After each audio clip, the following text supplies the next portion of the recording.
비가 많이 오죠. 옆에 계신 분들하고 한번 인사하겠습니다. 샬롬. 잘 오셨습니다. 제가 그림 한 장을 보여주며 오늘 하나님 말씀을 전하려고 합니다. 2016년 기준으로 우리나라의 자살 현황을 그림에 보고 있습니다. 하루 자살자 수가 36명, 연간 자살자 수가 1만 3,092명, 인구 10명당 연간 자살자 수가 28.7명, OECD 국가 중에 1위라고 그러죠. 자살의 사회 경제적 비용이 연간 6조 5천억 원 정도 자살로 인한 경제 비용이 들어간다고 합니다. 2016년에 나온 데이터인데 여러분 이것을 보면서 뭘 느끼고 계십니까? 우리는 최근에 언론을 통해서 우리가 잘 아는 유명인들이 세상을 떠나는 것, 스스로 목숨을 끊는 그런 사건들을 언론을 통해 들을 때마다 우리의 마음이 그리 편한 것은 아닙니다. 얼마나 살기가 어려웠으면 스스로 목숨을 끊을까 이렇게 동정하는 마음도 생기곤 합니다. 특별히 우리나라가 OECD 국가 중에 자살 빈도가 가장 높은 민족이라고 하는 것은 좀 왠지 모르는 아픔이 있죠.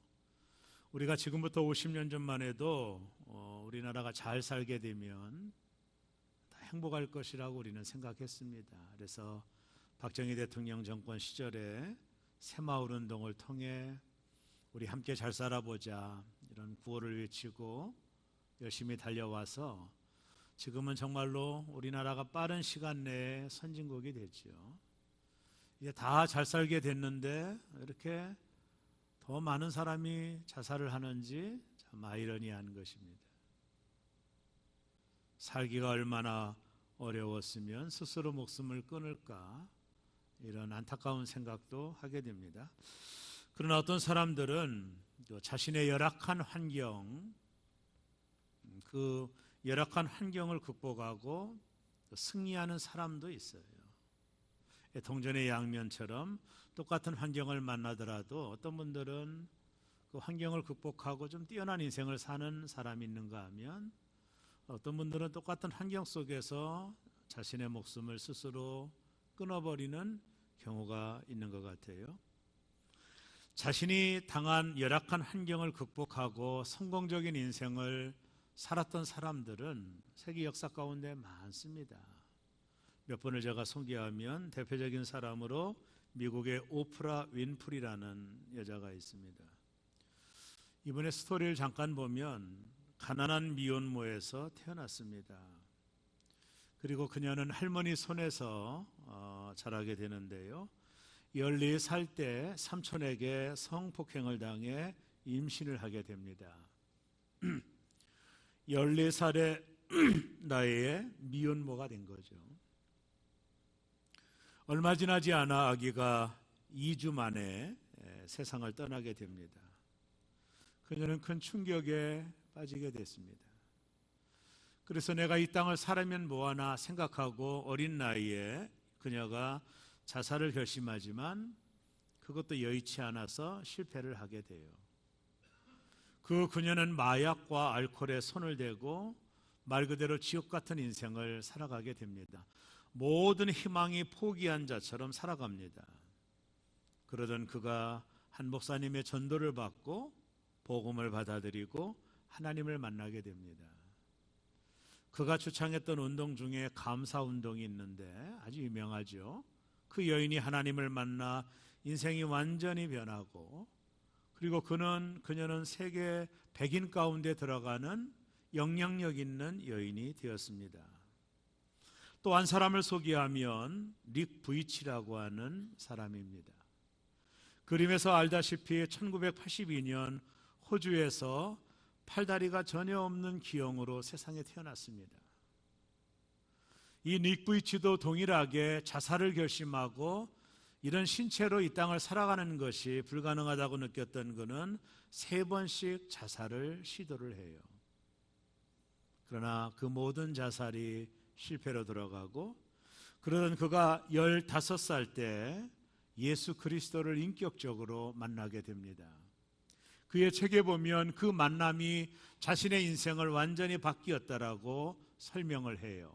예수를 만나고 나서 내가 얼마나 소중한 사람인가를 깨닫게 됐고, 내가 가지고 있는 열악한 신체에 이런 몸이지만 많은 사람들에게 희망을 전하는 사람으로 쓰임받고 싶다라고 생각을 해서 지금은요, 희망의 아이콘으로 닉 부이치가 하나님 앞에 쓰임받고 있는 것입니다.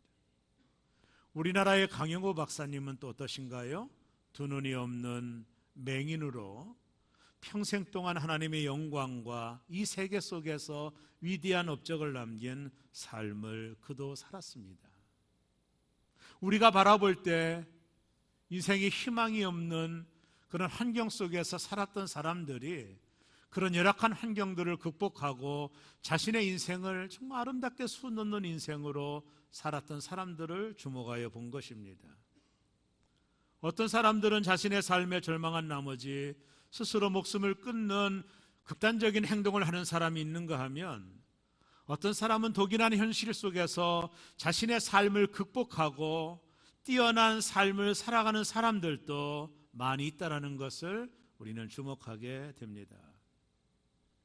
오늘 우리가 이 땅을 살아가는 세상은 마치 거대한, 우리가 대하는 거대한 세력과도 같이 느껴져요. 우리가 싸우는 세상은 너무나도 커서 어떤 때는 끊임없는 절망과 좌절을 경험하곤 합니다. 이 세상과 싸우기에는 우리의 힘이 너무 약하고, 이 세상을 이기기에는 우리의 자원이 약하고, 그래서 우리는 끊임없는 세상 속에서 절망과 좌절을 겪고 있는지 모릅니다. 성경적인 배경을 가지고 설명하면 마치 세상은 거대한 골리앗과 같이 느껴집니다. 어떤 분은 취업의 골리앗과 지금까지 싸우는 분이 계십니다. 우리 젊은 친구들이 혹은 2년 혹은 3년 동안 자기가 원하는 직장을 얻기 위하여 지금까지 그들은 사업의 시험의 현장에서 마치 승산이 없는 골리앗과 같은 싸움을 지금도 하고 있는 것 같습니다. 제가 알고는 어떤 분은 알코올에 걸려 술을 먹으면 죽는다라고 하는 의사의 처방이 내려졌는데도 그것을 끊지 못해서 감금을 당하고 자기 힘으로 도저히 이길 수 없어서 어떤 단체에 들어가서 이 알코올을 고침받기 위하여 애를 쓰는 분도 만나봤습니다. 알코올의 골리앗과 싸우고 있는 것이죠. 오늘 현대를 살아가는 많은 사람들 중에 디프레션이라고 하는 이 우울증은 정말로 우리가 이기기 힘든 거대한 골리앗과 같은 것입니다. 내 마음에 두려움이 찾아오고 절망과 좌절이 나의 삶을 휘감게 만들고, 내가 이 땅을 살아갈 목적을 상실한 채 목숨을 끊어야 되는, 그래서 우울해하고 그래서 절망하고 있는 이 우울증의 골리앗은 우리가 싸우기에 너무 큰 것입니다. 이와 같이 골리앗이란 내 힘으로 도저히 해결할 수 없는 그 무엇, 그 어떤 환경, 어떤 상황을 의미할 수 있는 것입니다. 이 골리앗 앞에 우리의 청소년들도 무너져 갑니다. 이 음란의 골리앗 앞에 우리 젊은 친구들이 하염없이 무너져 가고 있습니다. 장년들도 마찬가지입니다. 더욱 입시 지옥에서 우리 청소년들이 이 골리앗 앞에 하나둘 무너져 가고 있는 것입니다. 다윗 시대 골리앗은 칼과 창으로 다윗에게 나왔지만, 지금 우리가 만나는 골리앗은 경제와 취업과 우울과 두려움의 모습으로 우리에게 나타나고 있는 것입니다. 우리는 그 골리앗 때문에 자주 절망합니다. 문제는 뭐냐면, 그 골리앗을 이기지 않으면, 그 골리앗을 넘지 아니하면 여전히 골리앗 앞에 주눅들어 살아갈 수 없다라는 현실입니다. 방법은 오직 하나입니다. 이 골리앗을 넘어서지 아니하면 우리의 삶은 아무리 많이 남았다 할지라도 여전히 이 골리앗 앞에 주눅들고 살아가는 인생이 될 수밖에 없다라는 것입니다. 오늘 우리가 읽은 본문은 엘라 골짜기를 가운데 두고 이스라엘과 블레셋이 대치를 하고 있습니다. 블레셋의 영웅이었던 히어로였던 골리앗이 엘라 골짜기 저편에 있는 이스라엘 진영을 향하여 40일 동안 아침과 저녁으로 동일한 패턴으로 뭐라고 했습니다. 사울을 믿으면 나오라. 나를 이길 수 있는 용사가 있으면 나오라고. 너희가 믿는 하나님이 죽었느니, 너희가 믿는 하나님이 죽었지 않느냐. 싸울 힘 있으면 내게 나오라. 그렇게 40일 동안 골리앗은 이스라엘 진영을 향하여 하루도 쉬지 않고 외쳐댔습니다. 오늘 저는 이 본문을 깊이 보면서 의아한 것을 하나 발견하게 돼요.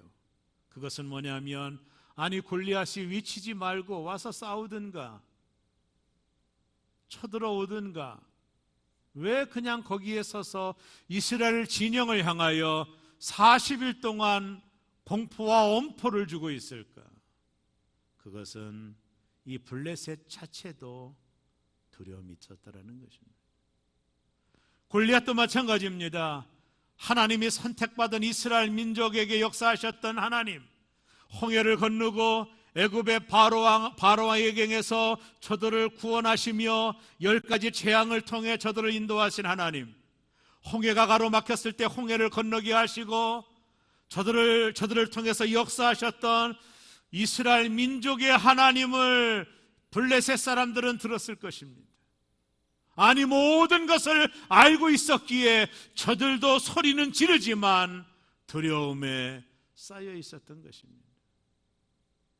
이스라엘이 믿는 하나님을 저들이 들었기 때문입니다. 함부로 침략하지 못하고 함부로 다가오지 못하며 멀리 서서 공포와 엄포를 주고 있는 것입니다. 이 블레셋의 외침에, 이 골리앗의 외침에 이스라엘 군인들은 모두 다 번아웃이 되고 두려움에 쌓여 있습니다. 왜냐하면 골리앗은 블레셋의 히어로 영웅이기 때문입니다. 그의 키가 3m, 저보다 조금 크지만 농구 선수도 골리앗 앞에서는 난쟁입니다. 몸은 구릿빛 근육질로 쌓여 있습니다. 어렸을 때부터 전쟁을 나갔던 사람이었습니다. 그 몸 위에는 20호짜리 녹투구를 입고 있고, 그리고 온몸에 비늘 갑옷으로 무장을 하고 있고, 그가 든 창의 무게만이 60kg가 넘는, 말 그대로 자이언트, 거대한 사람입니다. 더욱이 그를 지키기 위해 방패를 든 군사들이 그를 호위하고 감싸고 있습니다. 그 골리앗이 40일 동안 아침 저녁으로 하나님의 택함받은 이스라엘 민족을 향하여 저주를 퍼붓고, 나와 싸울 사람이 있으면, 나를 이길 용사가 있으면 나와보라고 외치는 골리앗의 소리 앞에 모두 다 주눅들고 꼬리를 내리고 있었습니다. 오늘 우리가 살아가는 세상 속에서 칼과 창이 아닌 여러 가지 다양한 방법들로 우리를 넘어뜨리려고 하는 골리앗들을 우리도 직시해야 합니다. 그 골리앗들도 우리를 향하여 끊임없이 주눅들게 만듭니다. 너는 할 수 없다라고 말하고, 너는 희망을 놓아야 된다라고 말하며, 너는 불가능하다라고 끊임없이 외쳐대는 세상의 골리앗 앞에서 우리도 여전히 모든 것들을 상실해버리고 절망과 나락으로 떨어져 있습니다. 우리가 만나는 골리앗 때문에 우리도 자주 소망을 잃어버립니다. 이 땅에 살아가는 수많은 성도들이 이 세상의 골리앗 앞에 속수무책입니다. 드디어 오늘 그 앞에 도전장을 냈던 한 사람이 있습니다. 그 사람은 바로 어린 다윗입니다. 저는 오늘 사무엘상을 한 10번, 20번 묵상하면서 왜 하나님께서 골리앗과의 이 전쟁에 이 어린 다윗을 사용하실까를 한번 생각해 봤습니다. 아니 이스라엘 진영에 그리도 좀 엇비슷한 사람을 뽑아 전쟁을 치러서 승리하게 하셔도 될 만한 하나님께서 왜 이 어린 다윗이 20살부터 전쟁에 참여하기 때문에 다윗은 전쟁에 참여하지 못한 걸 보면 16, 17 먹은 아주 어린 아이입니다. 전쟁도 한 번도 해본 적도 없고 칼을 들어 사람을 죽여본 적도 없는 이 어린 다윗을 왜 하나님이 골리앗 앞에 세웠을까를 생각해 봤습니다. 많은 사람이 있음에도 불구하고 그래도 어느 정도 비슷한 사람들을 통해 골리앗을 이길 수 있게도 만들 수 있었음에도 불구하고 왜 하나님은 굳이 이 어린 다윗, 티네이저와 같은 어린 다윗을 통해 골리앗을 이기게 하셨을까? 아마 제가 볼 때는 40일 동안 골리앗이 이스라엘 진영을 향하여 너희가 믿는 하나님이 죽었다, 너희가 믿는 하나님이 살아있다면 내게 나와봐라, 이 골리앗은 자신이 믿는 신을 가리켜 신을 가지고 이스라엘이 믿는 하나님을 조롱하고 원망했단 말입니다. 끊임없이 하나님을 조롱하고 너희가 믿는 하나님이 살아있느냐? 내 신으로 말한다. 너희가 믿는 하나님이 살아있느냐? 그렇다면 누구든지 나와보라고 외쳐대는 골리앗을 향하여 하나님께서는 전쟁도 모르는 아주 연약한 다윗 하나를 보내 그가 위쳤던 위침을 멈춰버리고 말게 한 것입니다. 그러기엔 어린 다윗이 가장 좋은 거였죠.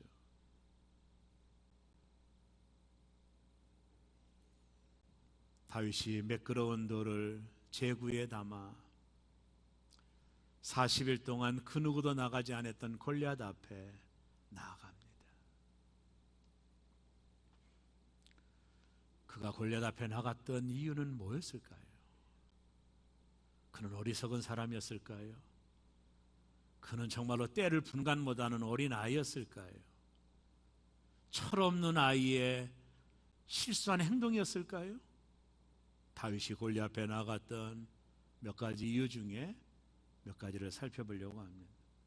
첫째는 카레지, 용기입니다.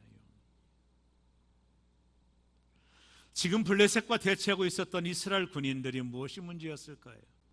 제가 주석을 통해서 본문을 더 깊이 살펴보면 블레셋과 이스라엘 사이에 전력의 차이가 많지 않아요. 군사의 수도 많지 않습니다. 오히려 더 많을 수도 있어요. 문제가 없습니다. 외형적으로 보면 모든 문제가 없습니다.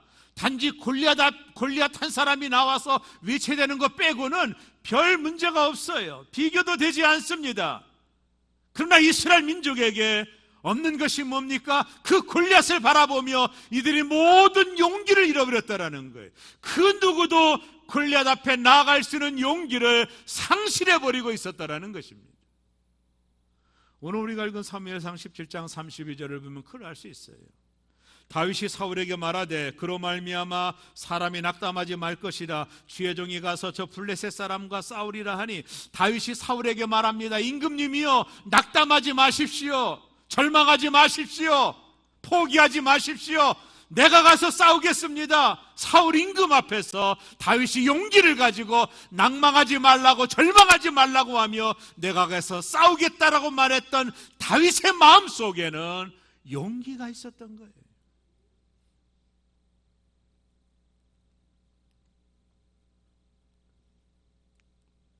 다윗에게서 우리는 용기를 봐요. 성경에 많이 나오는 단어가 두려워하지 말라는 단어입니다. 어떤 학자는 366번이 나온다고 그래요. 하나님이 우리에게 말씀한 말씀 중에 두려워하지 말라.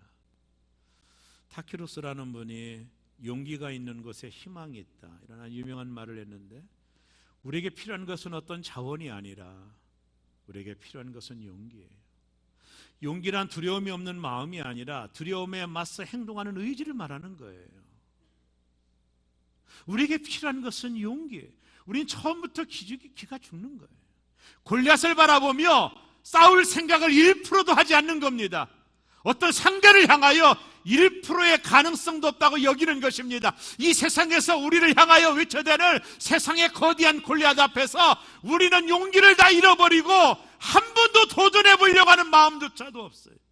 내가 이 알코올을 이길 거야다, 알코올을 나는 반드시 이길 것이라고 하는 그 1%의 용기도 없기 때문에 우리는 도전하지 못하고 있는 것입니다. 작년 명랑이라고 하는 영화가 한국 사람들에게 큰 인기가 있었죠. 이순신 장군의 일대기를 그린 영화입니다. 이 영화 속에 이순신 장군이 좌절과 두려움에 빠져 있는 아군을 향하여 이런 말을 했어요. 두려움을 용기로 바꿀 수 있다면 그 용기는 100배, 1000배의 힘을 발휘하게 될 것이다. 이게 이순신 장군이 했던 영화의 크라이막스라고 봐요. 지금 이순신께는 12척의 배밖에 없습니다. 외구의 배는 330척입니다. 여러분, 다윗과 골리앗 아닙니까? 겉으로 봐서는 이게 경쟁이 됩니까? 싸움의 대상이 됩니까? 그래서 모든 아군들이 포기하고 절망하고 있었을 때 장군이 말합니다. 두려움을 용기로 바꿀 수 있다면 그 용기는 100배, 1000배의 힘을 발휘하게 될 것이다. 두려움을 용기로 바꿀 수만 있다면 그 힘은 놀라운 역사를 만들어낼 것이라고 말했어요. 결국에 이순신 장군의 말처럼 12척의 백을 가졌던 아군이 용기를 가지고 300척이 넘는 왜구를 물리친 사건은 우리에게 주는 인사이트가 있는 거예요.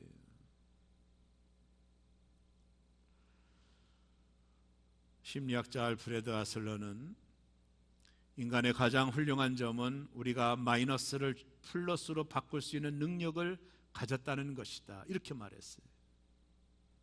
유명한 윈스턴 처칠이 모교를 방문합니다. 노장의 처칠이 모교를 방문할 때 그 모교의 졸업식에 가셨는데 수많은 사람들이 처칠의 연설, 그 명연설을 듣기 위해서 인산인해를 이루고 모여 있었습니다. 처칠이 소개를 받고 강단에 올라가서 딱 3마디를 하고 내려옵니다. 이렇게 말했습니다. 결코 포기하지 마십시오. 결코 포기하지 마십시오. 결코 그러고 내려왔어요. 이것이 이 땅을 살아가는 사람들에게 큰 영향력을 주는 명연설이었습니다. 사랑하는 성도 여러분, 이 어린 다윗의 용기가 과연 어디에서 나왔을까요? 사무엘상 17장 45절에 보면 다윗이 블레셋 사람에게 이르되 너는 칼과 창과 단창으로 내게 나아오니와 나는 만군의 여호와 이름 곧 내가 모욕하는 이스라엘 군대의 하나님의 이름으로 내게 가노라. 다윗이 골리앗 앞에 나갔던 이유, 자신을 믿는 힘이 아니에요. 다윗은 자신을 믿는 힘이 없었습니다. 그가 골리앗 앞에 나갔던 이유는 하나님의 이름, 하나님의 군대, 여호와를 신뢰하는 그 믿음 가운데 용기를 가지고 다윗 앞에 나갔던 것입니다. 어느 스파르타 장군의 아들이 자기의 칼이 너무 짧다고 불평할 때 장군의 아들에게 이렇게 말합니다. 아들아, 칼이 짧으면 한 발자국 더 앞으로 나가면 되느니라. 사랑하는 여러분, 다윗이 골리앗 앞에 나간 것은 퍼포먼스가 아닙니다. 아무 일 하지 않다가 잠깐 나간 게 아니에요. 잘 보세요. 다윗은 평상시 하나님과 깊은 교제가 있었어요. 우리가 새벽마다 시편을 보는데 동의할 수 있죠? 그는 정말로 하나님의 집에 문지기로 있는 걸 좋아했던 사람이에요. 그는 하나님의 성호를 찬양하고 하나님과 영적인 교제를 나누며 양을 치고 목동으로서 이 땅을 살아갔지만, 어린 아이였지만 끊임없는 하나님과 교제가 다윗의 인생 가운데 있었던 것입니다. 그는 하나님의 능력을 믿었습니다. 하나님을 전적으로 신뢰하는 마음이 다윗에게 있었습니다. 그 마음, 그 속에서 용기를 얻었습니다. 하나님을 신뢰하는 마음을 갖게 될 때 그 안에 용기가 생기고 다윗은 그 용기를 가지고 골리앗을 향하여 나가게 된 것입니다. 세상의 골리앗이 우리를 향하여 엄포를 놓고 너는 안 된다라고 말할 때 하나님을 믿는 믿음으로 다시 한번 용기를 내 우리를 위협하는 골리앗 앞에 나가는 저와 여러분 되기를 주의 이름으로 축복합니다. 두 번째 다윗이 골리앗 앞에 나간 것은 리멤버, 기억입니다. 참 중요한 거예요. 지금까지 자신과 함께 해주신 하나님을 기억한 거예요. 이스라엘 군인들이 골리앗 앞에 벌벌 떨고 있었을 때 다윗은 지금까지 하나님께서 자신에게 베풀어 주신 은혜를 기억한 겁니다. 이게 얼마나 중요한지 모릅니다. 이스라엘 민족은 홍해를 건너게 하신 하나님, 반석에서 물이 나오게 하신 하나님, 그 하나님을 모두 다 잃어버리고 있었어요. 그러나 다윗은 기억하고 있었습니다. 우리 민족과 함께 하셨던 하나님, 홍해를 건너게 하셨던 하나님, 나와 함께 하셨던 하나님, 나에게 승리케 하셨던 그 하나님을 다윗은 기억하고 있는 것입니다. 그가 기억했던 구체적인 기억이 사무엘상 17장 34절과 36절에 나와요. 다윗이 사울에게 말하되 주의 종이 아버지의 양을 지킬 때 사자나 곰이 와서 양떼에서 새끼를 물어가며 내가 따라가서 그것을 치고 그 입에서 새끼를 건져내었고 그것이 일어나 나를 해하고자 하며 내가 그 수염을 잡고 그것을 쳐 죽였나이다. 뭐라고 말합니까? 과거에 하나님께서, 나와 함께 하신 하나님께서 사자가 나타나서, 곰이 나타나서 내가 기르는 양을 물어갈 때 하나님이 나를 도와주셔서 곰을 무찌르고 사자를 무찌르게 하신 하나님을 내가 기억하고 있나이다. 내가 기억하고 있나이다. 다윗이 고백을 하고 있는 것입니다. 스콧 애덤스가 쓴 승리의 기술이라는 책이 있습니다. 이 책에 보면 이런 얘기가 나와요. 나는 가끔 끼어드는 부정적인 사고를 솎아내기 위해 언제나 긍정적인 사고로만 머릿속을 채우려고 노력을 한다. 이게 뭐냐면 승리를 기억하라는 거예요.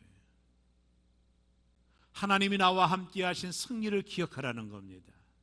실패를 기억하지 말고, 실패를 묵상하지 말고 나와 함께 하셔 승리하게 하신 그 하나님을 기억하는 것이 이 땅을 살아가는 동안에 이 거대한 골리앗과의 전쟁에서 승리할 수 있는 비결이라는 거예요. 사람들이 벼룩을 시험을 했습니다. 벼룩은 적어도 3m, 4m를 뛰는 곤충이죠. 자신의 몸을 구부렸다가 피면 높이 벼룩이 뛰어요. 사람들이 벼룩을 시험했어요. 유리상자 속에다가 벼룩을 가두고 유리상자의 뚜껑을 가뒀습니다. 벼룩이 빠져나가려고 뜁니다. 뛰는 동안에 등이 유리벽에 부딪히는 거죠. 아팠죠. 또 뜁니다. 또 아픕니다. 또 뜁니다. 수백 번, 수십 번. 벼룩은 이 유리상자를 빠져나가려고 뛰었지만 뛸 때마다 상자의 뚜껑에 자신의 등이 부딪혀서 이게 안 되는 거구나. 그러던 차에 시험하는 사람이 유리관문을 열었어요. 그래도 벼룩은 도망가지 않습니다. 실패의 기억이 그를 뛰지 못하게 만드는 겁니다. 이걸 역으로 해석하면 하나님의 은혜 안에 우리가 승리했던 기억들을 계속 리마인드 한다는 건 너무나도 중요한 것입니다. 다윗은 사자와 곰을 이기게 하신 승리하신 하나님을 기억하고 있는 것입니다. 저 골리앗이 사자만 또 못할 거라고 생각한 것입니다. 다윗의 생각 속에서는 승리의 기억들이 있었던 것입니다. 골리앗 앞에 넘어지는 이유가 뭐냐면 실패를 기억하기 때문입니다. 나는 실패할 거라고 생각하기 때문입니다. 이 골리앗과의 전쟁에서 승리하는 오직 유일한 비결은 뭐냐면 승리를 기억하는 것입니다. 하나님이 나와 함께 하셔서 승리하게 하신 하나님을 기억하는 것, 이것이 이 땅을 살아가는 동안에 골리앗을 이기는 중요한 요소가 되는 것입니다. 데보라 스미드 피게라는 사람이 절대 자신감이라는 책을 썼는데요. 이 책에 보면 참 신기한 게 뭐냐면 불안이라고 하는 거인을 물리치기 위한 7가지 전략이 나와요. 다 설명할 수 없지만 첫째가 하나님 말씀을 의지하라. 두 번째가 방해에 제지당하지 말라. 세 번째가 과거의 승리를 기억하라 합니다. 승리를 기억하라. 실패를 기억하면 아무것도 할 수가 없습니다. 마지막 세 번째, 페이스, 믿음입니다. 골리앗 앞에 나아가는 건 믿음이에요. 이 부분이 상당히 중요한데요. 37절에 이렇게 말합니다. 자막을 좀 보시면 나를 사자의 발톱과 곰의 발톱에서 건져내셨은즉 나를 이 블레셋 사람의 손에서도 건져내시리라. 사자나 곰에서 나를 건져내신 하나님이 이 블레셋 사람의 손에서 나를 건져낼 것이라고 하는 다윗의 믿음입니다. 겉으로 볼 때 불가능한 싸움이죠. 상대가 되지 않아요. 계란으로 바위를 치는 행위입니다. 그러나 하나님을 믿는 믿음 앞에는 불가능한 일이 없는 거예요. 예수님께서 마가복음 9장 23절에 예수께서 이르시되 할 수 있거든이 무슨 말이냐, 믿는 자에게는 능히 하지 못할 일이 없느니라 하시니. 믿음은 뭐예요? 자기 확신이 아니에요. 믿음은 믿음의 대상인 하나님을 신뢰하는 것입니다. 믿음은 내게서 시작하는 것이 아닙니다. 나는 할 수 있어, 내 능력을 믿는 게 아니에요. 믿음이라고 하는 것은 하나님을 믿는 겁니다. 하나님을 신뢰하는 것입니다. 다윗은 그의 삶 속에서 끊임없이 하나님을 신뢰했습니다. 하나님과 함께함을 경험했습니다. 다윗이 골리앗 앞에 나간 것은 즉각적인 행동이 아니에요. 과거에 끊임없이 하나님을 신뢰했던 결과로 다윗이 골리앗 앞에 나간 것이지 퍼포먼스로 나온 게 아니라 말입니다. 믿음의 연속성이 없으면 어떤 문제 앞에도 나갈 수 없는 것입니다.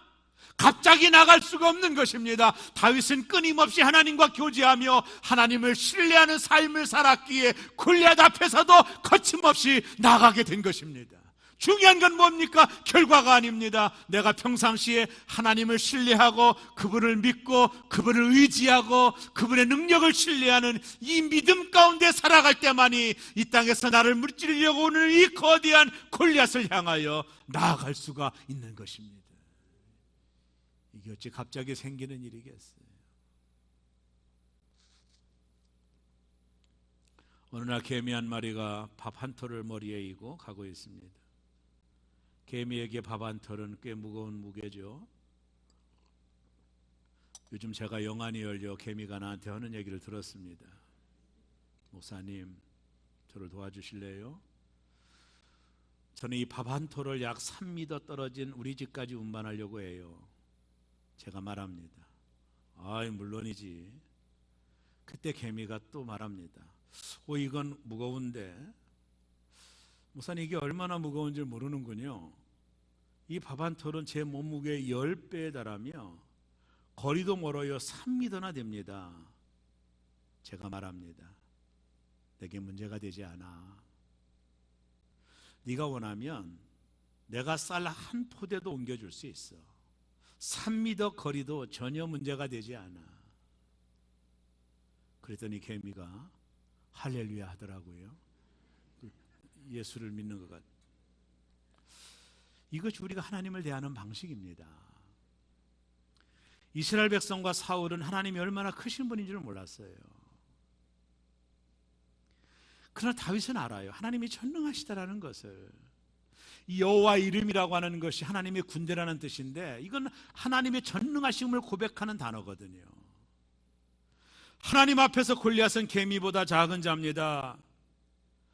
믿음은 우리 존재의 기초입니다. 신앙생활이나 하나님 온전히 믿는 믿음을 의미합니다. 여러분들이 예배를 빠지지 말고 기도 생활을 늘 하고 하나님을 신뢰하는 법을 배우고 하나님을 온전히 신뢰할 때 우리 앞에 갑자기 다가온 골리앗을 향하여 맞짱을 뜰 수 있는 것이지, 기도도 하지 않고 하나님과 영적인 교제도 없이 골리앗 앞에 누가 나갈 수 있어요? 어불성설입니다. 하나님은 알라딘의 지니가 아닙니다. 부르면 잠깐 나타나서 도와주고 가는 분이 아니에요.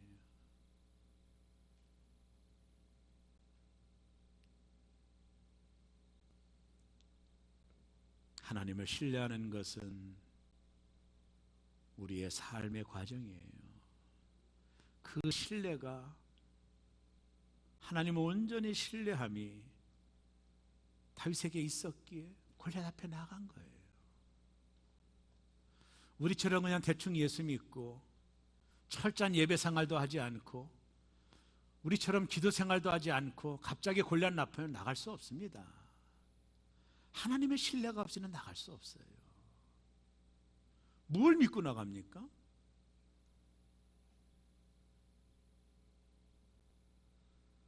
드디어 다윗이 골리앗을 향해 뛰어갑니다. 운동장에 운동이 하는 것도 아니고 다윗이, 어린 다윗이 뛰어가요. 골리앗을 피하지 않습니다. 주눅들지 않아요. 다윗은 알았어요. 이 싸움이 하나님과 골리앗의 싸움이지 나의 싸움이 아니다.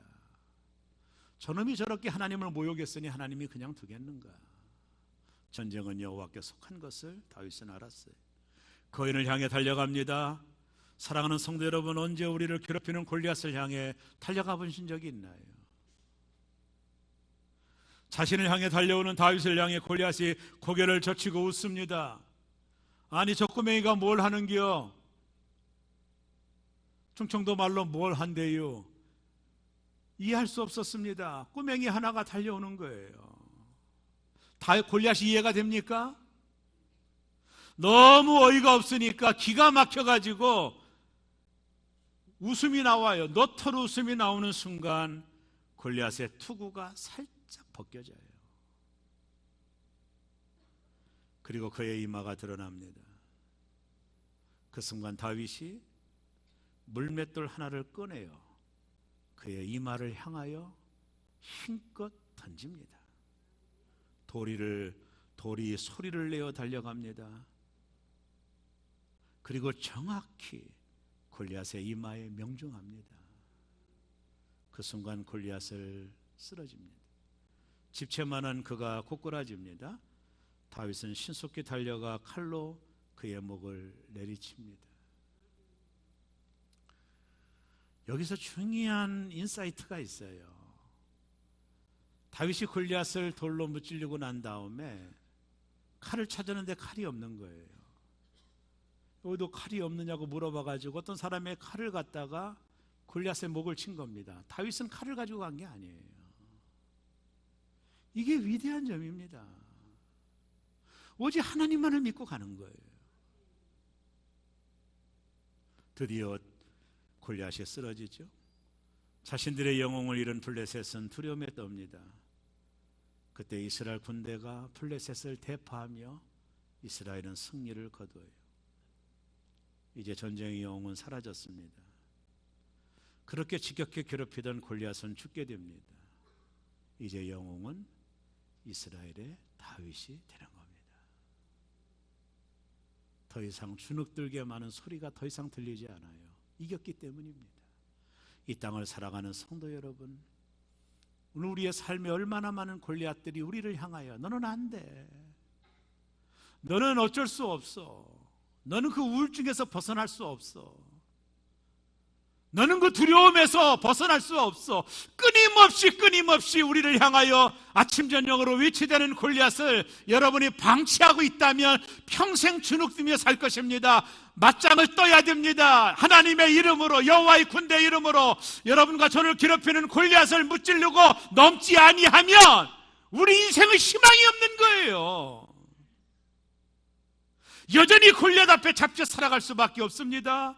오늘 이 아침에 여러분들에게 강력하게 요구합니다. 우리를 괴롭히는 모든 골리앗을 향하여 여호와의 군대 이름으로 나아가는 성도들 되시기를 주의 이름으로 축복합니다. 여러분이 영웅이 되시기를 바랍니다.